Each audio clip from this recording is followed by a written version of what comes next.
यदि हमारा जीवन विषयों के प्रवाह में बहता ही रहा तो इस दुखमय संसार से मुक्त होने का फिर हमें आगे अवसर कब मिलेगा, हरि जाने। 84 लाख योनियां हैं और इनमें केवल एक योनि के द्वारा ही हम मुक्त हो सकते हो, मनुष्य योनि, और वो हमें प्राप्त हो गई है। मनुष्य योनि में भी जो अत्यंत दुर्लभ विषय है, भगवत वार्ता सुनना, भगवान नाम की महिमा सुनना, अपने जीवन में द्वंद्वों से ऊपर उठने की साधना की भावना जागृत होना, ये सब दुर्लभ बातें हैं, वो भी भगवत कृपा से प्राप्त है। अब अपने को सावधानी पूर्वक प्रमाद ना करते हुए इसी जन्म में भगवत प्राप्ति करनी है। भगवत प्राप्ति में बाधा है कामना। ये बहुत बड़ा शत्रु है, अध्यात्म मार्ग का बहुत बड़ा दुश्मन है। पूरा जीवन निकल जाता है सतमार्ग की चेष्टाएं करते हुए, पर ये कामना ही हमें अनुभव में नहीं आने देती। साधना का जो फल है, प्रभुपद पंकज प्रीति निरंतर, यह सब साधन कर फल सुंदर। समस्त साधनाओं का सुंदर फल है आराध्य देव श्री हरि के चरणों में निरंतर अनुराग भरी वृत्ति से हमारा संपूर्ण अंतःकरण उसी में डूब जाए। अहम इन्हीं चरणों की दास्ता में बुद्धि यही निश्चय कि प्रभु ही सुख है, मन इन्हीं की सेवा का चिंतन, चित्त एक एक वृत्ति के द्वारा इन्हीं का पूजन करे, यही जीवन का सार। पर कामना ऐसा नहीं होने देती। कामना का स्वरूप है प्रभु के सिवा और कुछ भी चाह करना। बोले फिर जीवन कैसे चलेगा? ये जीवन तो कामना से ही चलता है। हमें ये चाहिए, ये चाहिए, ये चाहिए, तो आपको भरोसा नहीं है क्या? एक देशीय शरीर में ममता करने वाली मां अपने बेटे की चाहे जितना सयाना हो जाए, वो चिंता करती है कब उसे क्या चाहिए, वो अपनी सामर्थ्य के अनुसार प्रयास करती है। तो क्या अखिल शक्तियों के स्वामी, सर्वज्ञ, सर्वत्र विद्यमान, सर्वशक्तिमान प्रभु, हम जिनके बच्चे हैं, जिनके अंश हैं, क्या हमको बताना पड़ेगा कि प्रभु मेरी आवश्यकता है? आवश्यकता वो खुद पूर्ण करेंगे।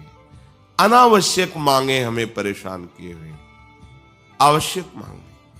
जीवन जीने के लिए जो आवश्यक है वो प्रभु पहले से पहले भेजते रहेंगे, विश्वास कीजिए, वो दिए हैं।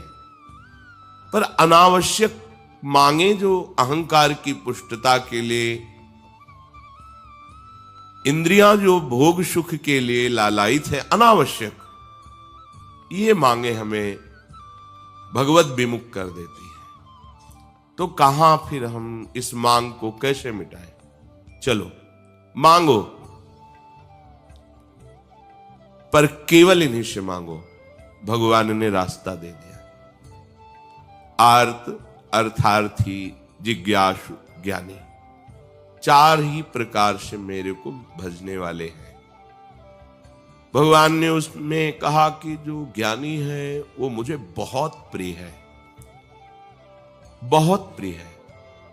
तो फिर ऐसा लगा कि ये जो 3 हैं, आर्त, अर्थार्थी, जिज्ञासु, ये आपको प्रिय नहीं है।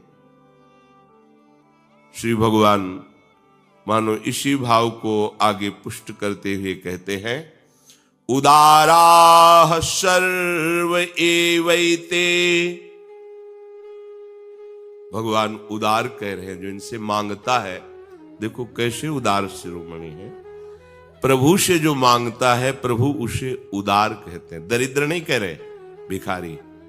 मांगता ही रहता है, ये दे दो, ये दे दो।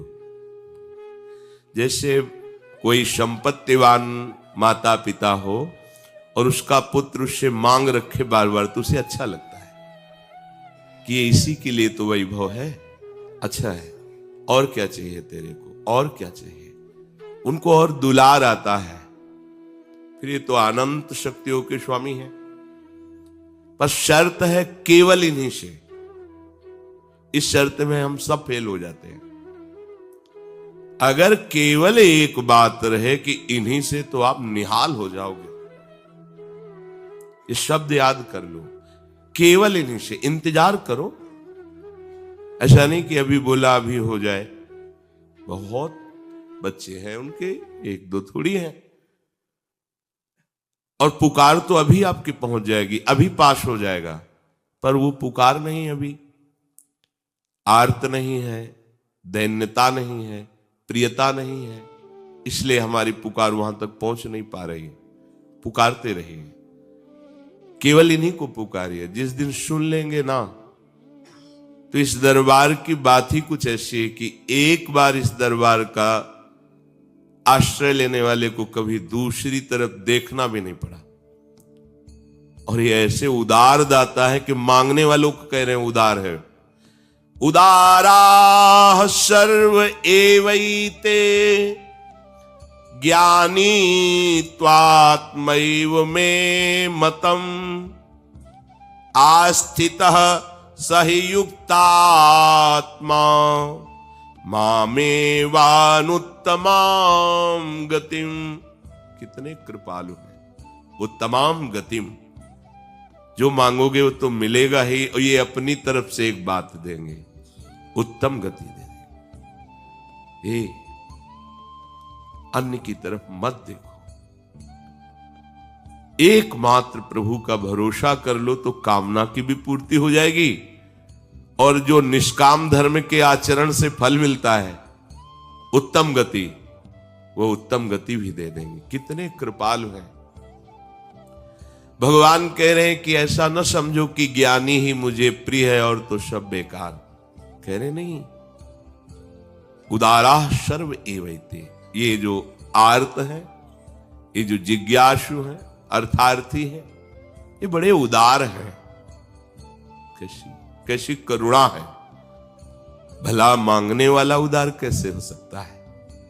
लेकिन ये अति उदार भी सुंदर, ये ऐसे प्रिया प्रीतम है, ऐसे महामहिम है कि इनके दरबार में जो मांगा तो उसको उदार कहते हैं। बड़ा उदार है, बड़ा लाडला बच्चा है, इधर उधर ना भटक कर सीधे हमसे कह रहा है। प्रभु का प्यार देखो। हम भटक रहे हैं अज्ञान की धरा में, प्रभु सत्संग के द्वारा हमारे हृदय का मोड़ कर रहे हैं अपनी तरफ। उनको जरूरत नहीं है हमारे मंगल के लिए। ये जो उदार भक्त हैं, पर इनमें जो प्रेमी भक्त हैं, मेरे से प्यार करते हैं और कुछ नहीं चाहते हैं, मैं कैसे बताऊं। वो मेरी आत्मा है, वो मेरा स्वरूप है, ऐसा मेरा मत है। जो कुछ यहां दिखाई दे रहा है वो सब है प्रभु ही। पर जब तक त्रिगुणात्मिका माया का हमारे अंतःकरण में प्रभाव है, तब तक हम अनुभव नहीं कर पाएंगे। जब त्रिगुणातीत अवस्था जागृत होती है, तभी भगवदानंद का साक्षात्कार होता है। प्रभु का नाम, प्रभु का रूप, प्रभु की लीला, प्रभु का धाम, ये त्रिगुणातीत अवस्था है। जो इसी में रमण करता रहता है वो निस्त्रैगुण्य हो जाता है। जिसको एक बार भगवदानंद की अद्भुत हुई, फिर अंतःकरण धर्म से वो ऊपर उठ जाता है। संसार का मनन चिंतन, संसार का आकर्षण, भोगों की दास्ता, ये सब खत्म हो जाती है। प्रभु ने कहा है कि वैसे तो मेरा सिद्धांत है ये, यथा माम प्रपद्यन्ते तास तथैव भजाम्य हम। मुझे तुम जैसे भजोगे वैसे मैं तुम्हें भजूंगा। श्री भगवान ये सिद्धांत कह रहे हैं, पर यहां बड़ा दुलार भरा उन्हीं के वचन है कि उदारा, ये बड़ा उदार है जो मेरे दरबार में आकर के अपनी कामना की पूर्ति चाहता है। संतों ने तो निषेध किया है, क्योंकि वो इनके रहस्य को जानते हैं। भला सच्चिदानंद प्रभु के सन्मुख होकर के विषय भोग मांगना कितनी निंदनीय बात है। प्रभु को नामा, अरे परम पद जब ध्रुव जी को मिला तो उनको ग्लानि हो गई, कैसे प्रेम रस से भरे हुए श्रीअंग वाले प्रभु की दास्ता ना मांगकर मैंने परम पद मांग लिया, अब क्या होगा।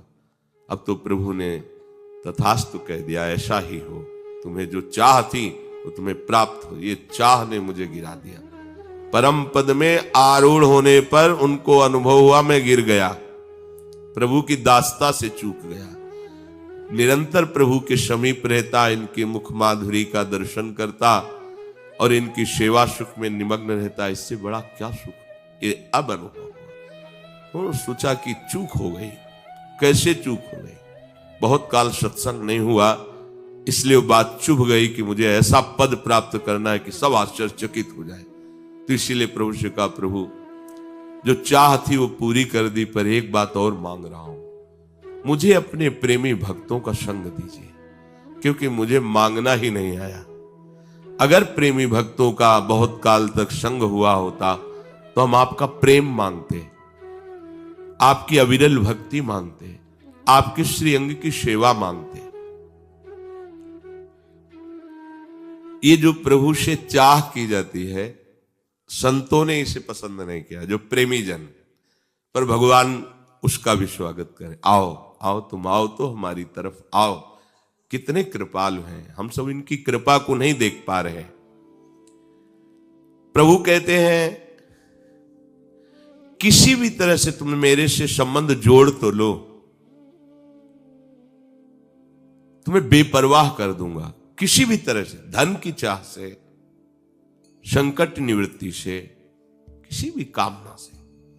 कामाद द्वेषाद भयात स्नेहाद यथा भक्तेश्वरे मनः आवेश्य तदघम हित्वा वह वस्तद गतिम गताः। काम से, द्वेष से, भय से, स्नेह से, किसी भी भाव से यदि प्रभु का अपनापन स्वीकार कर लिया जाए, मेरे स्वामी अब मेरी बात आपसे ही बनेगी। कहते एक नहीं अनेक जन परम पद में आरूढ़ हो गए। जैसे भक्त भक्ति से भगवान को अधीन कर लेता है, वैसा सुख इनको वर्तमान में तो नहीं मिलता। अब भगवान से द्वेष करेगा, और एक है कि स्नेह में भरकर उनको भोग लगा रहा है, नाम कीर्तन कर रहा है, नाच रहा है, उसको जो वर्तमान में सुख मिल रहा है, उसको जो द्वेष से भज रहा है, उसको थोड़ी अनुभव में आएगा ये सुख। पर परिणाम सबका एक ही होगा। कितने कृपालु, कितने कृपालु।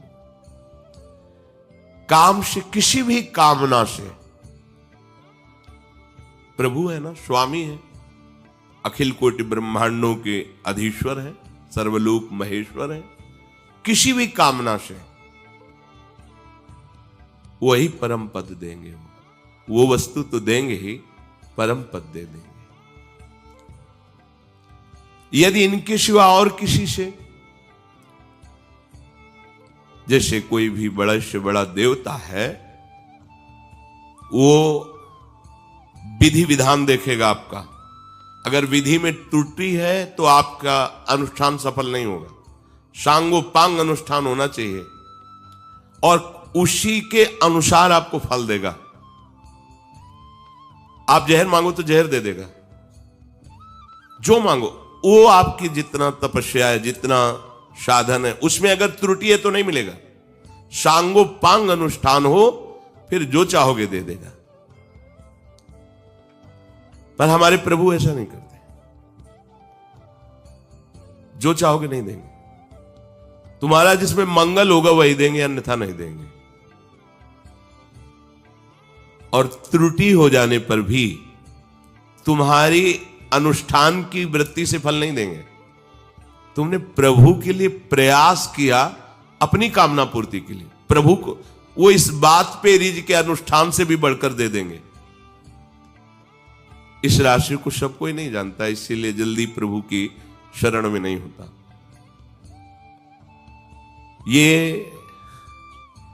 ऐसा करुणा में दरबार है, कहीं नहीं सुना, कहीं नहीं देखा। एक श्री हनुमान जी महाराज की सिद्धि कर रहे थे, बताया भी है सत्संग में, भीमसेन उनका नाम था, और थे भी बहुत बलवान। हनुमान जी की सिद्धि और भक्ति में अंतर है, ध्यान रखना।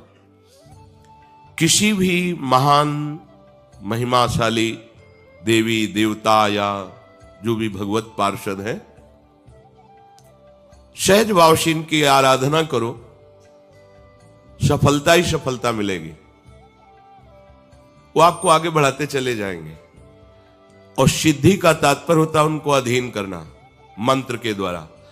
अब उसमें अगर अनुष्ठान में त्रुटि हुई तो तुम्हारी ऐसी तैसी भी हो जाएगी। परम कृपालु श्री हनुमान जी महाभागवत हैं। आप खूब भगवान के चरित्र सुनाइए, उनके नाम जप कीजिए, उनकी सेवा कीजिए। बड़ी से बड़ी त्रुटि हो जाने पर आपका मंगल नहीं होगा, मंगल भवन तक पहुंचा देंगे। पर यदि आप किसी मंत्र के द्वारा, हनुमान जी महाराज के जो मंत्र हैं उनके द्वारा आप उनको सिद्ध करके अपना चमत्कार दिखाना चाहे तो सांगोपांग होना चाहिए, नहीं फिर सब बिगड़ जाएगा। अब बहुत काल तक नियम निष्ठा में रहना कठिन होता है। उस समय बाल्यावस्था थी, तभी सुना था कि एक गांव पास में ही है, वो ब्राह्मण घर में जन्मे थे और मंत्रों का उनको ज्ञान था। अनुष्ठान हनुमान जी का कर रहे थे सिद्धि का। खंबे में बांधे गए, देख रहे हैं, जंजीर से, लोहे की जंजीर से खंबे में बांधे, ऐसे पेशाब करते, ऐसे डालते, ऐसे फेंकते, पागल एकदम। महाशक्ति संपन्न श्री हनुमान जी को मंत्र के द्वारा तुम अधीन करके अपनी कामनाओं की पूर्ति। आप उनकी सेवा करो, सियाराम नाम का कीर्तन सुनाओ, प्रभु के चरित्र सुनाओ। स्वयं अष्ट सिद्धि नौ निधि के दाता है वो कृपा कर देंगे। एक से एक सिद्धि आप में प्रकट, उनको अधीन प्रेम से ही किया जा सकता है। आप शक्ति के द्वारा तो फिर सांगोपांग पास होना पड़ेगा। एक बहुत बड़े महात्मा के गुरु भाई, वो श्री आद्याशक्ति त्रिपुर सुंदरी भगवती की उपासना की, श्री राधा बाबा ने भी की, पर उनकी प्रसन्नता के लिए किया राधा बाबा ने, कोई मांग नहीं की। आपकी कृपा से श्री कृष्ण हमें प्रीतम रूप में प्राप्त हो। गोपी जनों ने भी आद्याशक्ति कात्यायनी की उपासना बाबा ने भी की, पर वो इस भाव से नहीं कर रहे थे, वो दैवी शक्ति को सिद्ध करने की भावना से कर रहे थे। और बहुत सावधानी, जो बड़े महात्मा थे उन्होंने उनको कहा कि देखो आप आग में कूदने जा रहे हो, मां भाव से करोगे तो दुलार करते हुए सारी कामनाएं पूर्ण करती रहेंगी, और शक्ति को अधीन करने की बात सोचोगे तो आपको कसौटी में कसना पड़ेगा। उनका हम तैयार है। बहुत अल्प दूध लेकर के मंत्र का जाप, उतने ही मंत्रों का हवन, और उस भवन में किसी का प्रवेश नहीं, बड़ी सावधानी से कर रहे थे। जब उनकी सिद्धि का समय आया तो एक मक्खी उनके आसपास घूमी। माता जी का एक नाम भ्रामरी है। इतनी भनभनाट पैदा हुई कि दिमाग कहना कंट्रोल के बाहर हो गया, क्योंकि दैवी शक्ति थी। अब बेटा हो तो मां मां पुकारे, लेकिन वो तो अधीन करना चाहते थे शक्ति के, दिमाग का। सामने देखा अत्यंत सुकुमार अवस्था और एक सुंदरी खड़ी है। पूज्य भाव हट गया। जो पूज्य भाव हटा से या देवी सर्वभूतेषु बुद्धि रूपेण, गायब बुद्धि खत्म। जो एक फुटपाथ में ऐसे पागल जैसे घूमता है, स्थिति हो गई, खत्म। तो जो दैवी शक्तियां हैं, बड़े बड़े देवता हैं, ये मंत्र के अधीन है, ऐसा नहीं, मंत्र के अधीन है। अगर सांगोपांग अनुष्ठान हो गया, जितना मंत्र का अनुष्ठान होता है, तो आपकी कामना पक्की सिद्ध कर देंगे। अगर उनको अधीन करना है कि बोले इनके ऐसा, इनकी अमुक शक्ति अधीन है, अमुक शक्ति अधीन, ये हमने दर्शन भी किए हैं, भ्रमण में बड़े अनुभव हुए हैं। एक जगह गायत्री माता का जो सिद्ध भाव है उनको प्राप्त था, तो ऐसे ही हजारों की लाखों की सभा लगती थी, ऐसे कर देते तो ऐसे खर खर खर कर सोने चांदी के सिक्के गिरते ऐसे। ये सब दैवी शक्तियों के चमत्कार। अगर आप निष्काम भाव से गायत्री जप करेंगे तो श्री कृष्ण प्रेम प्रदान कर देंगे, क्योंकि गायत्री कृष्ण स्वरूपा ही है, भाव अलग अलग है। यहां कह रहे कि जो देवताओं का सकाम भाव से अनुष्ठान करते हैं, अगर अनुष्ठान की पूर्ति ठीक हुई तो आप जो चाहते हैं वो दे देंगे आपको। परिणाम क्या होगा कोई मतलब नहीं, तुम्हारा परिणाम क्या होगा, उनका परिणाम क्या होगा, इसका भी मतलब नहीं। आपके पास है तप रूपी धन, उतना करना। अब आप देखो, औरों की तो बात जाने दो, देवादिदेव महादेव, वो असुर शकुनि पुत्र विरकासुर, नारद जी से पूछा ऐसा कोई देवता बताओ जो झटपट सिद्ध हो जाए, प्रसन्न हो जाए, हमें वरदान दे दे। बहुत जल्दी प्रसन्न होने वाले आशुतोष तो भगवान शंकर हैं। सहज भाव में उपासना करो, अत्यंत दुर्लभ प्रेम प्रदान कर देंगे।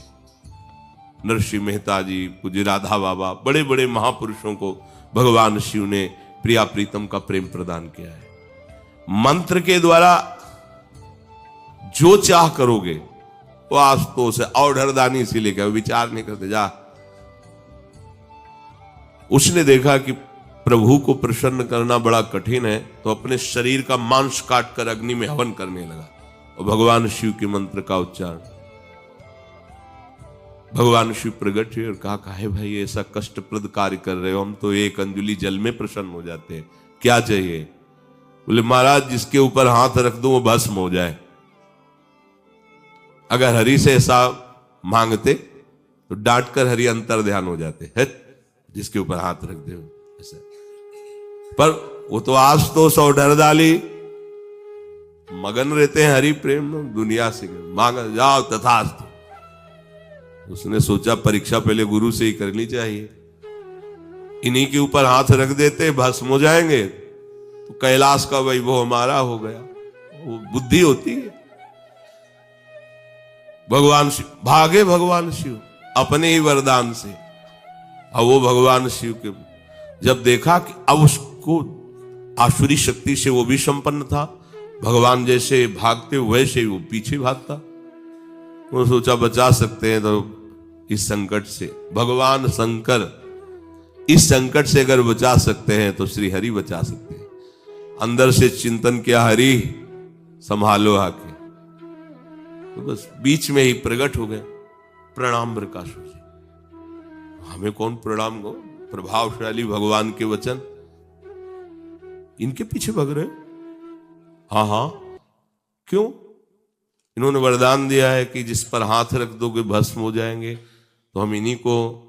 अरे बोले तुम्हें विश्वास है? दक्ष ने इनको साप दिया था, इनकी अब बात सत्य नहीं होती। सुनो, हम भी तुम्हारे साथी हैं, तुम अपने ऊपर हाथ रख करके देखो ना, अगर झूठ निकले तो अभी दोनों मिल करके, हाँ ठीक, ये नहीं सोचा कि अगर सत्य हुआ तो। वो भगवान की बात में फंस गया, उसने हाथ रखा, राख का ढेर हो गया। महादेव जी ने लौट कर देखा, अब महाराज बचा लिया। ले तो कहां कहां भागते हो, सब हंसते कि देखो शिव को खेदे हुए। शिव को बोले प्रभु कुछ विचार भी तो कर लिया करो, आप ऐसे ही वरदान दे दिए कि आपको खुद भगाए डोल रहा है। विचार करके वरदान दीजिए, नहीं तो ये आसुर भाव के जन हैं। ये सब साधु जनों को, दैवी संपदावान को, जब आपको ही वरदान दाता को ही भस्म करने की सोच रहा है, प्रभु अगर जिंदा रहता तो क्या न करता। तो उन्होंने कहा प्रभु हम इसलिए अलमस्त रहते कि आप हो ना, आप संभाल लोगे, सब संभाल लोगे। तो जो देवता जन है वो ये नहीं देखते कि इसमें जगत मंगल होगा कि नहीं, आपका अनुष्ठान सही है, आप जो मांगेंगे वो दे देंगे। पर हमारे हरि ऐसा, प्रभु ऐसा, आप और डबल अनुष्ठान कर लो, उसमें आपका अमंगल है तो नहीं देंगे, नहीं देंगे, नहीं देंगे। अनुष्ठान में त्रुटि हो गई है, उसका फल नहीं मिलना चाहिए जो देवताओं की आराधना में त्रुटि होने पर नहीं मिलता। हरि के अनुष्ठान में ऐसा नहीं होता, मिलेगा। तुम्हारा मंगल होना है ना, वो ये नहीं देखते कि त्रुटि कर दी, गलती कर, नहीं, बच्चा है, चल आनंद लो। ये बात कहीं और नहीं मिलेगी। भगवान के दरबार में ये बात है। अगर इसका रहस्य समझ में आ जाता है तो भूल करके भी वो फिर किसी अन्य का आश्रय नहीं लेता। संसार के भोग, रुपए, पैसे, ये प्रत्यक्ष वर्तमान में केवल महत्व बुद्धि होने के कारण है। जैसे हमको 2000 का रुपया दिखाई दे, बहुत आनंद में 2000 रुपया, और अगर अभी 1000 के एक बोरा रुपया पड़े हो, 1000 जो पीछे बंद हो गए, एक बोरा पड़े हो, तो रुपया ही तो है, पीछे महत्व था उनका, पर सरकार ने उनको अमान्य कर दिया। तो आप क्या, वो 1000 के जो बोरा भर पड़े हुए हैं, रद्दी कागज से ज्यादा आपकी नजर नहीं होगी। मतलब रुपए का महत्व नहीं आपके अंदर, ध्यान देना। महत्व है उन रुपए से भोग सामग्री मिलती, बस इसलिए महत्व है। ठीक है, भोग सामग्री किसके लिए? बोले इंद्रियां प्रसन्न रहती हैं, मतलब आनंद रहता है, जो चाहो खरीदो, जहां चाहो घूम आओ, बड़ा जो चाहो पहनो, सोने की चैन वैन, ये सब, और शरीर ही नष्ट हो जाएगा प्यारे। तुम्हें मरना है, तुम्हें ध्यान नहीं, अब तुम्हारे मरने का समय, सोने की जंजीर पर जलाई जाए, आपके कफ, पित्त, वायु पीड़ा पहुंचा रहे हैं, प्राण निकलने के लिए तैयार हैं, तो आपके सामने रबड़ी रखी जाए दुनिया के भोग, या फांसी की सजा सुना दी गई, अब सोने के हार तुम्हें ला दे जाए, तो क्या लगेगा? मिथ्या। क्यों? जब जीवन ही नहीं तो इनका क्या महत्व है? जब विवेक जागृत हो जाता है और श्री कृष्ण प्राप्ति की चाह जग जाती है, तो ब्रह्मादिक के भोग सब विषम लागत, इन भोगों का क्या महत्व है? अज्ञान के कारण ही तो महत्व है। एक ने किसी दैवी शक्ति की आराधना की कि मुझे सोना मिले, और जितना चाहो खूब सोना मिले। मंत्र अनुष्ठान पूर्ति हुई, उसने कहा ठीक है, जहां तुम्हें सोना जमा करना वहां खड़े हो जाओ, हम तुम्हें सोने से, ठीक। वो समझ नहीं पाए, कमरे में कि खो, कमरा लॉक कर दिया और सोना ही सोना इकट्ठा हो गया। 1 दिन, 2 दिन, 3 दिन, फिर उन देवता के चिंतन के, प्यास लगी, बोले नहीं सोना, यही खाओ, यही है, दूसरी चीज नहीं मिली। बोले बस हमको 1 लोटा जल दे दो, सब सोना हटा दो, 1 लोटा जल दे दो, प्यास से प्राण निकल रहे, ये सोना किस काम का? न भूख मिट पा रही, न प्यास मिट पा रही, किस काम का? नहीं चाहिए मुझे। हर वस्तु निस्सार है, उसमें कोई दम नहीं। आप केवल अहंकारवश, मूढ़तावश उसको महत्व दिए हुए हैं। जब प्रभु के चरणारविंद का महत्व जागता है तो समलोष्टास्म कांचना, पत्थर का टुकड़ा, माटी का ढेला और सोने की थपिया में कोई अंतर नहीं होता। क्या अंतर है? केवल अज्ञान की मूढ़ता है।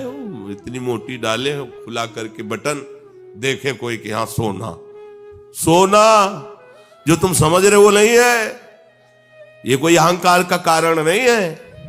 अरे गर्व करने का विषय कि हम प्रभु के दास उससे युक्त है, ये गर्व का विषय, ये शाश्वत गर्व है, किस काम में आएगा? प्रायः लोग इन भोग सामग्रियों को वर्तमान में सुख देने वाली समझते हैं। संसार के प्रत्यक्ष भोगों को वही छोड़ सकता है जिसके हृदय में कृष्ण लालसा जागृत हो गई, भगवत चरणारविंद की प्राप्ति की बात आ गई। नहीं तो लगता है सामने भोग है, भोग लो ना, थोड़ी देर सुखी हो जाओ।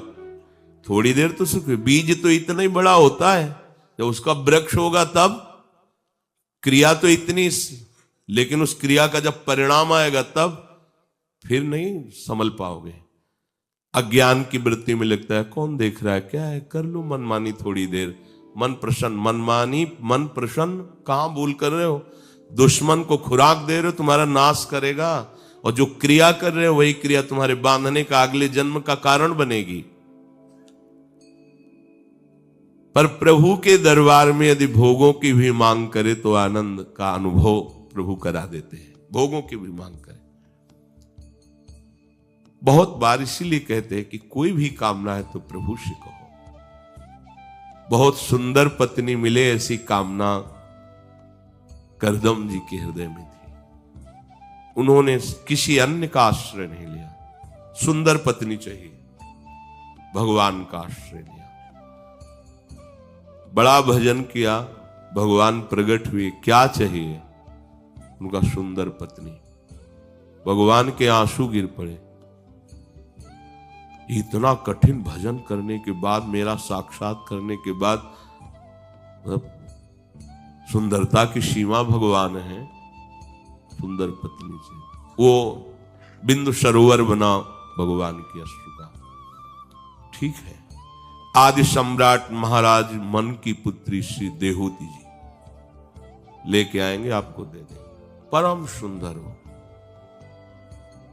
और तुम्हारे कल्याण के लिए मैं स्वयं तुम्हारा पुत्र बनूंगा। मांगा नहीं, मांगा था सुंदर पत्नी। भगवान कपिल देव जी के रूप में आकर के दिव्य सांख्य योग का उपदेश करके उनको मोक्ष पद पे विराजमान किया। यह है भगवान के दरबार की मांग। जो चाहे, जो चाहे, प्रभु सबके दाता है। बस हृदय में बैठा ले कि केवल प्रभु से मांगना है तो प्रभु से उदार कहते हैं। भक्त की लौकिक पारलौकिक कामना की पूर्ति करके भगवान उसकी इस बात पर नहीं देखते, किसने मेरा भजन करके लौकिक वस्तु मांगी, मैंने दे दिया, फुर्सत हो गई। नहीं, वो नहीं जानता। पर हम तो जानते हैं ना कि जो वस्तु दी है वो नाशवान है। तो मेरा आश्रय, मेरा भजन नाशवान नहीं है। क्या उसका फल इतना ही होता है? नहीं।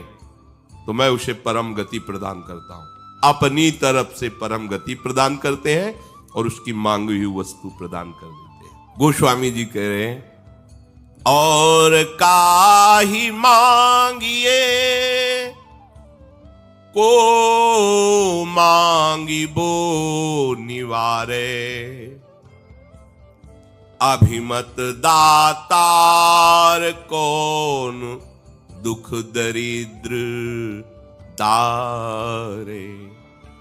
धर्म धाम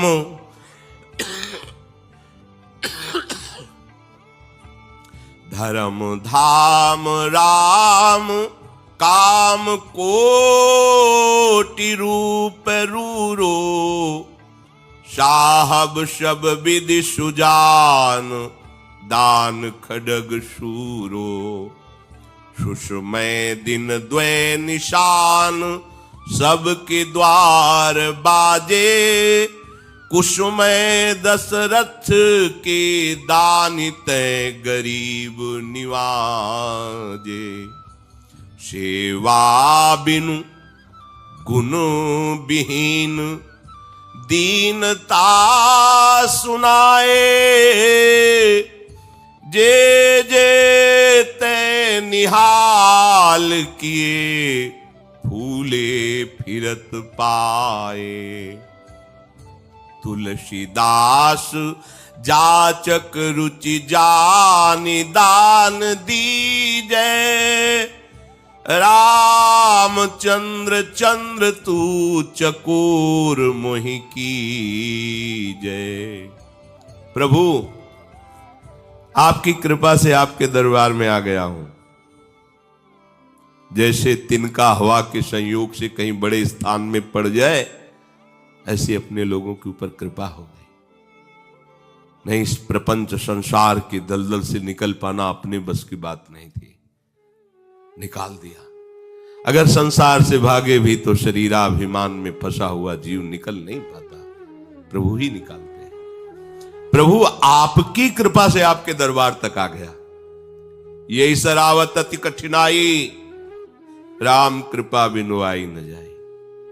गृह कारज दुर्गम जंजाला, ते अति दुर्गम शैल विशाला। ये बड़े बड़े पहाड़ हैं मोह के, काम के, क्रोध के, लोभ के, मद के। इनको पार करके गृहस्थी की बेड़ियों को काट करके इनके दरबार तक कोई आ पावे, बहुत कठिन बात है। बिना इनकी कृपा के इनके दरबार तक नहीं आया जाता। आने का तात्पर्य है अन्य आश्रय त्याग कर भगवद आश्रित होना। अब जब आपके दरबार में आ गया तो किसी और के आगे हाथ फैलाऊं तो आपकी भी बात आ गई। प्रभु देखो, भक्त कितने प्रवीण होते हैं।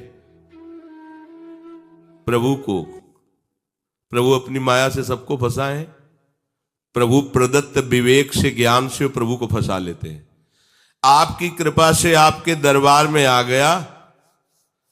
अब आपके दरबार में आने के बाद किसी और की तरफ हाथ फैलाना पड़े तो इसमें आपकी भी है। मतलब समझो आप, हमारे सर्वलोक महेश्वर प्रभु के दरबार में आने के बाद फिर किसी और के आगे हाथ फैलाना पड़े तो बोले उसने दिया क्या है इतना बड़ा था, तुम्हारे अंदर अभी कुछ कमी रह गई, मांगना पड़ा। तो इतने बड़े से मांगने के बाद फिर प्रभु, मुझे तो नहीं लगता कि आपके दरबार में आने के बाद किसी के आगे हाथ फैलाना पड़ेगा। पहले ही बात है कि ऐसा दीजिए कि फिर और चाह ना रह जाए, क्योंकि आपके दरबार की ही है।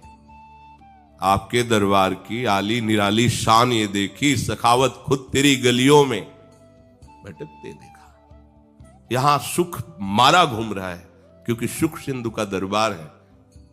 यहां का तात्पर्य भगवद आश्रय में। फैलाया हाथ जिसने तेरे दरबार में आकर, तुझे देते नहीं देखा मगर झोली भरी। सुदामा जी जब वापस हो रहे थे तो कह रहे थे बड़े कृपालु हैं, एक सोने की गिन्नी भी नहीं दी है कि ये भिक्षुक कहीं सुविधा में आकर के हमारा विस्मरण न कर दे। मेरे कृष्ण कितने कृपाल हो, डूबते चले जाए। एक दिन का भोजन भी नहीं दिया है, मेरे ही आश्रित रहे। बड़े कृपालु हैं, बड़े कृपा। जब पहुंचे तो वहां द्वारिकापुरी जैसी सुदामापुरी खड़ी थी। तुझे देते नहीं देखा मगर झोली भरी दे, निहाल कर दिया। प्रभु ऐसा आज तक कोई दाता नहीं, वेद पुराण सब साक्षी हैं, कि जिसके दरबार में एक बार मांग लिया जाए फिर दोबारा मांगना ही मिट जाए। वो तो केवल हरि का दरबार, दूसरा कोई नहीं। को मांगी वो निवारे, ऐसा कोई नहीं है दरबार जिसमें मांगे और मांगना मिट जाए। अब नहीं चाहिए, अब कछुनाथ न चाही। प्रभु भी दे रहे हैं, नहीं अब कछुनाथ न चाहिए, आपसे भी नहीं चाहिए, ऐसा दे देते हैं।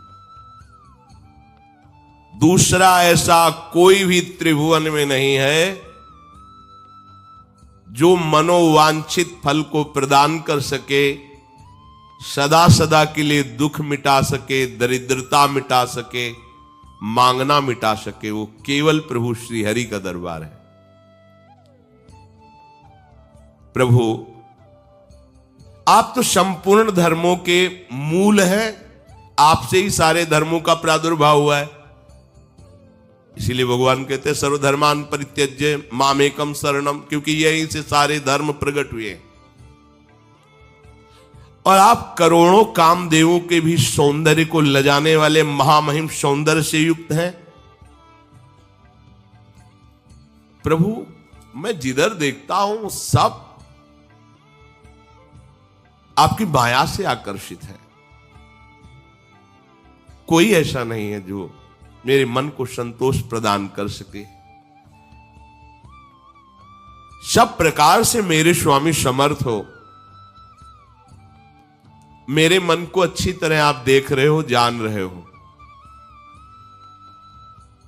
जैसे कोई शूरवीर तलवार चलाने में बड़ा प्रवीण हो, ऐसे बड़े बड़े विषयी मन के विषय बंधन को काट करके उसे महासुख में निमग्न करने में आप बड़े प्रवीण हो। प्रभु अच्छे समय में तो हजारों लोग मित्र बन जाते हैं। बढ़िया सब चल रहा हो, हाथ मिलाएंगे, आके बैठेंगे, चाय नाश्ता करेंगे, कहेंगे कोई सेवा हो तो बताना, कभी अवसर पड़े। लेकिन जब कुसमय आता है तो वो मोहल्ला गली छोड़ दी जाती कि अगर जाएंगे तो कहीं कोई बात ना कह दे, मांग ना ले। लेकिन कुसमय में जो निहाल कर दे वो एक ही दरबार है आपका, क्योंकि अपना बच्चा घर कभी भी वापस आवे उसको तो वैसे ही प्यार मिलेगा। ये संसार अपना नहीं है, श्री हरि अपने हैं। जब मुड़ करके देखोगे तो वैसे ही तुम्हें प्यार मिलेगा, तुम्हारे आचरणों से तुम्हारा तिरस्कार नहीं किया जाएगा। ये दरबार ऐसा है, तुम्हारे आचरणों से तुम्हारा तिरस्कार निकल बाहर। यहां से आज तक पूरा इतिहास साक्षी है, कहीं भी ऐसा शब्द नहीं आया कि जो भगवान के आश्रय के लिए चला हो, वो चाहे वैश्यागामी, क्रूर, पापी, बड़ा हिंसक, महत अपराधी हो, इस दरबार में उसको गले लगाया गया है। ये हरि का दरबार, इसलिए बड़े बड़े पातकियों को भी महान परमहंसों की स्थिति प्राप्त होती है। यहां यही बात समझ में आ जाए बस, भगवद आश्रित कैसा है ये कभी प्रभु ने नहीं देखा, अपने आश्रित को निहाल कर दिया है। यहां सदा गले लगाया गया, कोई कैसा भी हो, कैसा भी।